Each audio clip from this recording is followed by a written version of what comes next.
Dear students, welcome to online class. Today I am going to discuss English past paper for class 7. I will discuss unseen passages. তোমাদের পরীক্ষায় দুটি unseen passage আসে। সেই unseen প্যাসেজের question number 4 এবং পরের unseen passage থেকে question number 5 আসে। 4-এ থাকে তোমার ইনফরমেশন ট্রান্সফার। ওই প্যাসেজের আলোকে যেই ইনফরমেশনগুলো চাবে সেগুলো লিখতে হবে। আর তোমার যে 5 নম্বর কোশ্চেন সেখানে তোমাকে আসবে ট্রু ফলস। সেই ট্রু ফলসগুলো লিখতে হবে। যদি স্টেটমেন্টটা ফলস হয় সেখানে তোমাকে কারেক্ট আনসারটা লিখতে হয়।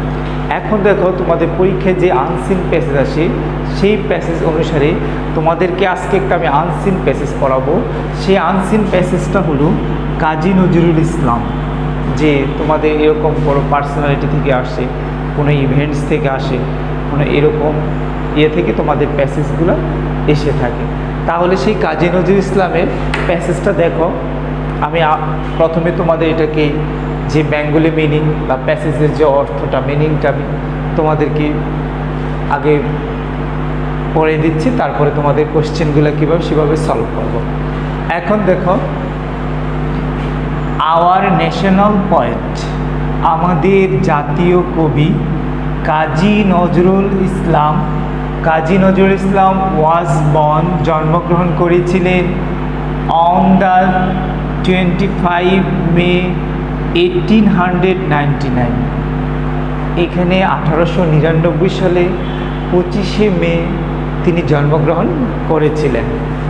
His father died when he was only 9 years old। যখন তার বয়স 9 বছর ছিল তার বাবা মারা গিয়েছে।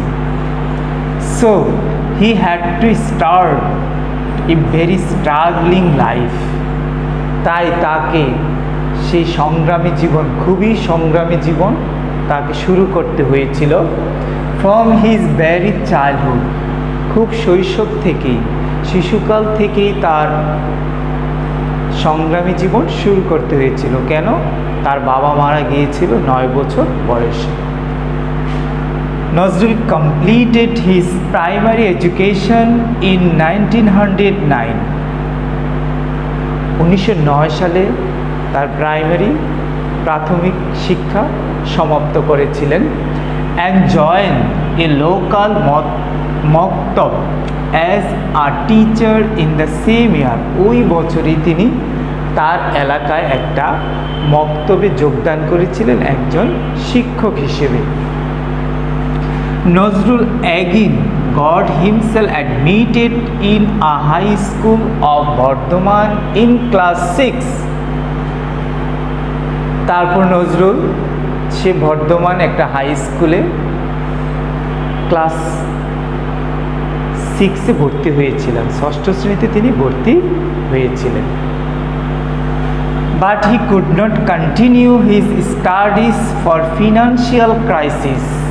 কিন্তু তার পড়াশোনা সে চালিয়ে যেতে পারেনি তার আর্থিক সংকটের কারণে। And left for Asansol. তারপরে সে আসানসোল ত্যাগ করে। He had to work there in a bread factory for his livelihood.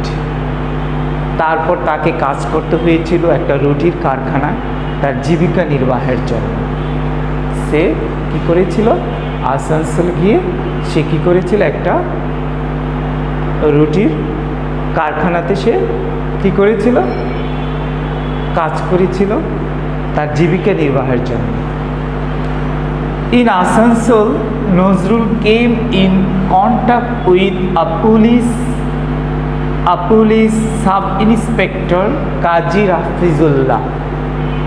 তারপর সে আসানসোলে গিয়ে একজন পুলিশ সাব ইন্সপেক্টর, ওনার নাম ছিল কাজী রাফিজুল্লাহ, তার সাথে তার সাক্ষাৎ হয়েছিল, আলাপ আলোচনা হয়েছিল।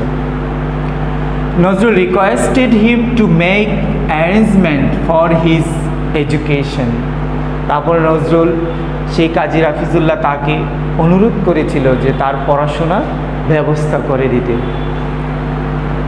In 1914, Kazi Rafizullah sent Nazrul to his village home at Kajir Shimla in Mymensingh। তারপরে কি করলো, 1914 সালে কাজী রাফিজুল্লাহ নজরুলকে তার গ্রামের বাড়িতে কাজির শিমলা ময়মনসিংহে পাঠিয়ে দিল। There he got admitted in Darirampur high school in class 7। সেখানে গিয়ে সে দরিরামপুর হাই স্কুলে ক্লাস 7-এ বা 7ম শ্রেণীতে ভর্তি হয়। Nazrul read in that school only for 1 year. সে ওই স্কুলে নজরুল শুধু মাত্র 1 বছর পড়াশোনা করেছিলেন। And left Kazir Simla. তারপর সে কাজির শিমলা ছেড়ে চলে গিয়েছেন।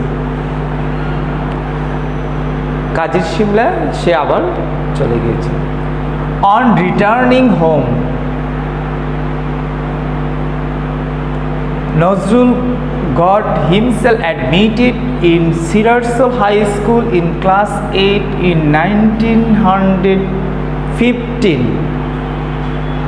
তারপর নজরুল সিরারসল হাই স্কুলে গিয়ে পুনরায় আবার 1915 সালে 8ম শ্রেণীতে ভর্তি হন।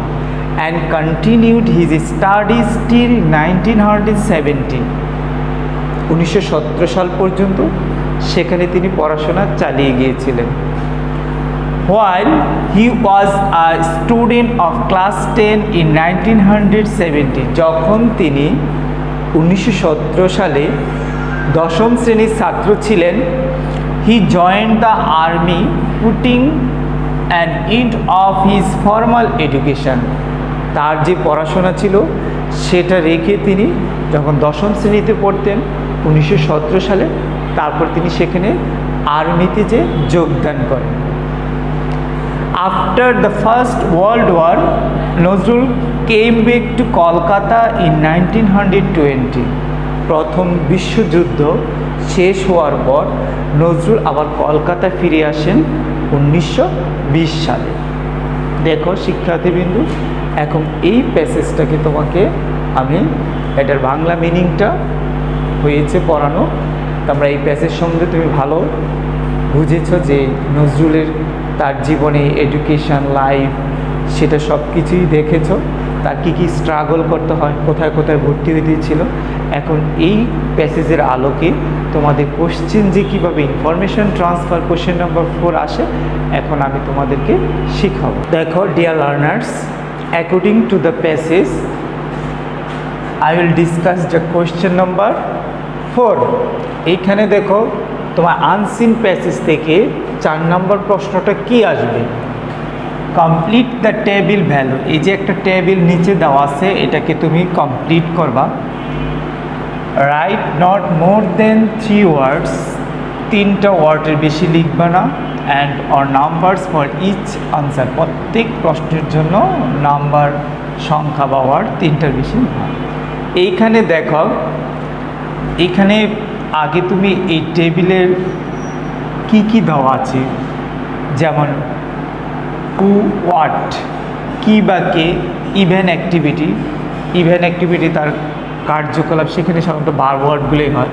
হয়েন কখন হয় আর কোথায়, সেখানে তুমি হয়েন মানে তার সাল হয় আর জায়গা বা বসাবা। এখানে এইভাবে তুমি এই টেবিলটাকে এই প্যাসেজ থেকে ইনফরমেশন নিয়ে এটাকে ফিল আপ করবা, মানে এই গ্যাপগুলোকে ফিল ইন দ্য গ্যাপ করো। এইখানে দেখো প্রথমটা কিভাবে এই যে গ্যাপটা আমি পূরণ করব সেটা দেখো। ফার্স্ট দেখো নজরুল ইসলামস ফাদার ডাইড। এখানে নজরুলের বাবা মারা গিয়েছিলেন, যেহেতু এখানে কখন হয়নি দেওয়া সাল হবে, এইখানে তোমার সালটা সরাসরি দেওয়া নেই, প্যাসেজে দেওয়া আছে when he was only 9 years old, যখন তার 9 বছর ছিল তখন তার বাবা মারা গিয়েছিল। তাইলে তুমি এখানে সালটা বের করতে হবে, তার জন্ম জন্ম থেকে তার 9 বছর কোন সালটা আসে তোমার সেই সালটা বসাতে হবে। তুমি সেটাকে গণে ঠিক করে ওই সালটাকে তোমার কারেক্ট সাল লিখতে হবে। তাহলে জন্ম হয়েছিল 1899 সালে, 1899, সেখান থেকে যদি তার 9 বছর ধরো তাহলে আসে কত দেখো 1908 আসে। তাহলে এটা তার জন্মের পরে যে 9 বছর সালটা আসে এটা 1908 সাল আসে। সেই সালে তার বয়স ছিল 9 বছর এবং তার বাবা মারা গিয়েছিলেন। তাহলে এইভাবে তোমাকে সেইটা লিখতে হবে। তারপর দেখো সেকেন্ডে কি আছে, নজরুল ইসলাম জয়েন্ট ইন 1909। 1909 সালে সে কোথায় যোগদান করেছিলেন? যখন তার বাবা মারা গিয়েছিলেন, তার প্রাইমারি এডুকেশন তার শেষ হয়েছিল, তখন সে কী করেছিল? একটা লোকাল মক্তবে তিনি যোগদান করেছিলেন। তাহলে কি লিখবা? এ লোকাল মক্তব। তাহলে কারেক্ট অ্যান্সারটা কী হবে? 1909 সালে নজরুল ইসলাম জয়েন এ লোকাল মক্তব। দেখো third, dash had to work hard in a bread factory. এখানে কে কঠোর পরিশ্রম করতে হয়েছিল একটা রুটির কারখানা বা রুটির দোকানে, কে করেছিল? নজরুল ইসলাম। তাহলে এখানে কি লিখবা এই গ্যাপে? নজরুল ইসলাম। এখন ফোর্থ গ্যাপটা দেখো, কাজী রাফিজুল্লাহ গড নজরুল অ্যাডমিটেড ইন। কাজী রাফিজুল্লাহর সাথে যে তার পরিচয় হয়েছিল, সে তাকে কোথায় পড়াশোনার জন্য ভর্তি করেছিল? তাহলে প্যাসেজে দেখো এই যে এখানে ধরিরামপুর হাই স্কুল। তাহলে কি লিখবা এখানে? Dharirampur high school.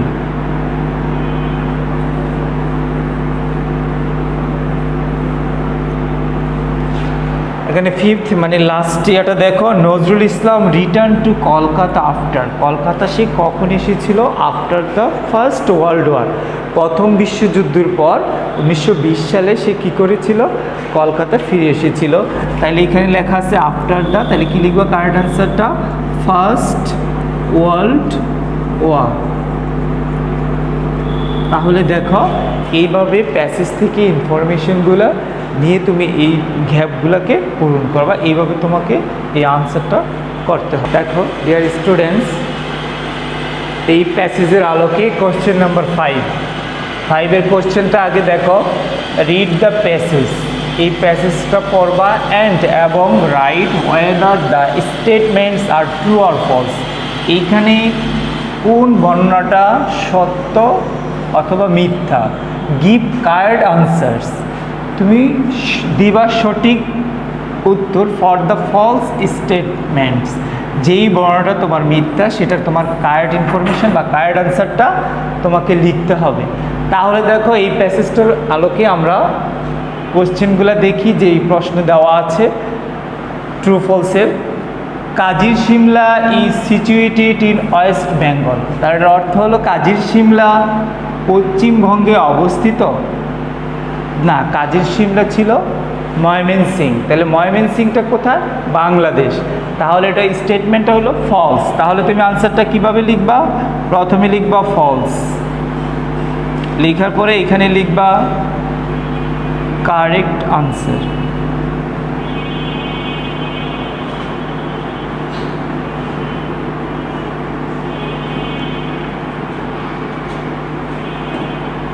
কি লিখবা? কাজির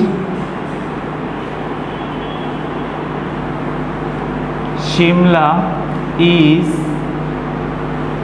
situated in Bangladesh. তাহলে এইখানে ছিল কোথায়? পশ্চিমবঙ্গে, আর আসলে এটা কাজির সিমলা ছিল বাংলাদেশের মধ্যে অবস্থিত। তাহলে কারেক্ট আনসারটা ফলস লিখবা, যেহেতু এটা স্টেটমেন্টটা ফলস ছিল, ফলস লিখে কারেক্ট আনসারটাও তুমি লিখে দেবে। তারপরে দেখো B, Kazi Nazrul Islam studied up to class 8। Kazi Nazrul Islam কি ক্লাস 8 পর্যন্ত পড়াশোনা করেছেন? এই স্টেটমেন্টও ফলস। কাজী নজরুল ইসলাম পড়েছিলেন ক্লাস 10 পর্যন্ত দেখো প্যাসেজে ইন 1907 সেখানে দেখো she studied up to class 10। তাহলে এই স্টেটমেন্টও তুমি লিখবা ফলস, ফলস লিখে তারপরে কারেক্ট আনসারটা লিখবা। তাহলে কারেক্ট আনসারটা কি লিখবা? Nazrul Islam study up to class 8 এর স্থানে কি বসবে? 10 বসবে।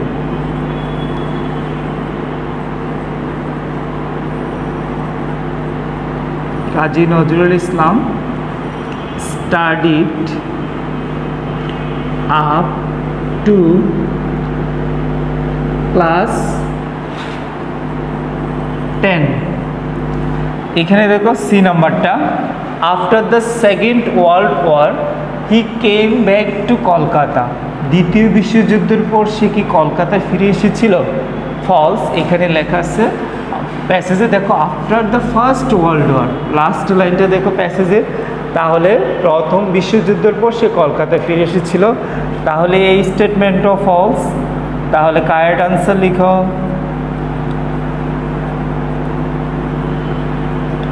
কারেক্ট আনসার হবে after the first world war.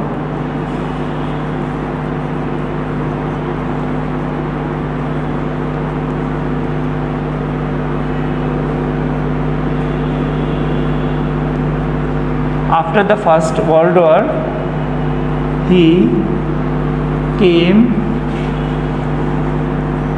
back to Kolkata. এখন দেখো ডি আর ই স্টেটমেন্টটা, he stopped studies for insolvency। সে বন্ধ করেছিল তার পড়াশোনা আর্থিক অসচ্ছলতার কারণে। সে আর্থিকভাবে সচ্ছল ছিল না, তাই না? সলভেন্সি অর্থ হচ্ছে সচ্ছলতা, ইনসলভেন্ট মানে অসচ্ছল, মানে ফিনান্সিয়াল ক্রাইসিস।